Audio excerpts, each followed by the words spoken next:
아이를 잘 키우고 싶은 마음, 부모라면 누구나 다 똑같잖아요. 요즘 부모님들 보면 아이 내발달에 정말 관심이 많으시더라고요. 제가 알아보니까 아이 뇌가 출생 직후부터 43세까지 발달하면서 성인이 될 때까지 뇌의 80%가 이 시기에 완성된다고 해요. 이 시기에 부모와의 따뜻하고 안정적인 상호작용, 그리고 다양한 감각 자극이 아이 뇌의 건강한 연결망을 만드는데 정말 중요하다고 해요. 특히 12개월에서 24개월 사이 아이들이 걷기 시작하고 소근육도 발달하면서 집중력, 인지 능력, 언어 능력이 폭발적으로 성장하는 시기라고 해요. 그래서 도대체 어떻게 놀아줘야 하는 거야? 저도 정말 많이 고민하고 공부해 봤거든요.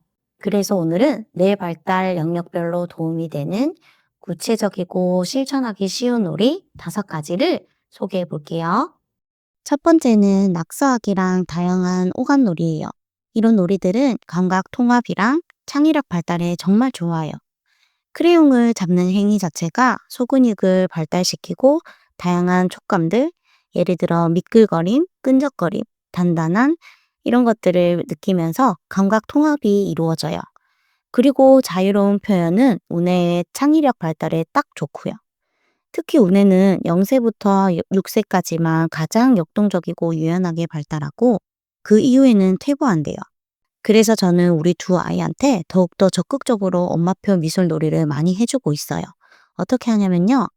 안전한 크레용이나 물감으로 전지에 자유롭게 낙서하게 해주세요. 규칙 없이 손이 가는 대로 선을 긋는 것 자체가 중요해요. 또 한 가지 크레용보다는 사인펜이나 다른 질감의 크레용 등 다양한 시도를 해주는 것도 좋아요. 그리고 옥수수나 곡물들을 손으로 움켜쥐어 보기도 하고 통에 담아 보기도 하고 떨어뜨려서 소리도 들어보면서 다양한 감각 입력을 해줄 수 있어요. 옥수수를 가지고 논 다음에는 깨끗한 옥수수 알로 팝콘도 만들어 보세요. 옥수수 알갱이가 팡팡 터지면서 팝콘으로 변하는 걸 함께 관찰하고 만들어 먹어보면 아이들이 정말 좋아한답니다. 우와 우와 우와 우와 우와 우와 팝콘이 되는 거야. 두 번째는 몸으로 표현하는 노래랑 율동놀이예요. 이런 놀이는 언어, 대근육, 청각 발달에 정말 좋아요. 청각 정보를 운동 명령으로 바꾸는 과정을 통해서 뇌의 통합적인 기능이 활성화돼요. 그리고 운율과 리듬은 언어 습득 영역을 자극하는 기초가 되고요. 머리, 어깨, 무릎, 발처럼 신체 부위를 짚는 노래나 짝짝꿍처럼 단순한 동작이 반복되는 동요도 함께 불러보세요. 저는 첫째 아이 키울 때부터 동요를 정말 많이 들려주고 불러주었는데요. 그래서인지 저희 첫째는 말도 빠른 편이었고 지금도 노래하며 춤추는 걸 너무 좋아한답니다. 아이들이 돌이 지나고 걷기 시작하면 호기심도 많아져서 나가는 걸 너무 좋아하는데요. 저도 1일 2산책을 할 정도로 산책을 정말 많이 다녔어요. 대근육 발달이 제대로 이루어져야 소근육 발달의 기초가 만들어지고 신체 균형 감각, 공간 지각 능력이 발달하면서 뇌의 전반적인 인지 발달에도 긍정적인 영향을 미친다고 해요. 그래서 저는 계단 오르기, 미끄럼틀 타보기 등 대근육을 많이 사용하게 해주었어요. 세 번째는 색깔 블록 쌓기랑 허물기 놀이예요. 이런 놀이는 소근육이랑 문제 해결 능력에 좋아요. 손가락과 손목의 정교한 움직임이 뇌의 운동 경력을 자극해요. 그리고 무너뜨리기는 인간관계를 학습하게 해주죠. 높이 쌓는 시도 자체가 균형 감각이랑 집중력을 키워줘요. 그리고 아이가 쌓은 블록을 와르르 무너뜨리는 경험을 통해서 성취감과 흥미를 느껴요. 와, 탑이 높다. 빨간색 블록 위에 파란색 블록을 얹어볼까?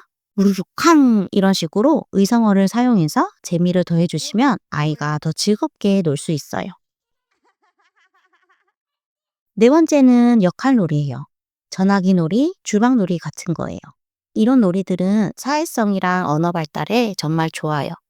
다른 사람의 행동을 관찰하고 따라하는 모방을 통해서 학습하면서 어휘력이랑 문장 구사력이 폭발적으로 늘어나요. 장난감 전화기나 주방 도구 같은 일상생활 용품을 활용하시면 되는데요. 부모가 먼저 아이한테 전화를 거는 신용을 하면서 대화를 해보세요. 여보세요? 밥 먹었어? 이런 식으로요. 그러면 아이가 흉내 내도록 유도하고 아이의 서툰 말이나 옹알이를 적극적으로 들어주시면 돼요. 아이의 말투나 행동을 그대로 따라 해주면 아이는 자신의 행동이 인정받고 있다는 느낌을 받아서 자기 효능감을 키워줄 수 있어요. 5번째는 까꿍놀이예요. 이 놀이는 인지 발달, 기억력, 대상 능숙성에 정말 좋아요. 물건이 사라졌다가 다시 나타나는 경험을 통해서 아이들이 없어졌다가 완전히 사라진 게 아니구나 라는 걸 배우게 되는 거예요. 이게 나중에 기억력이랑 추론 능력 발달에 기초가 되는 거죠. 어떻게 하냐면요. 아이가 좋아하는 장난감을 수건이나 담요로 완전히 덮어요. 그리고 자동차가 어딨지? 그리고 땡땡이가 어딨지?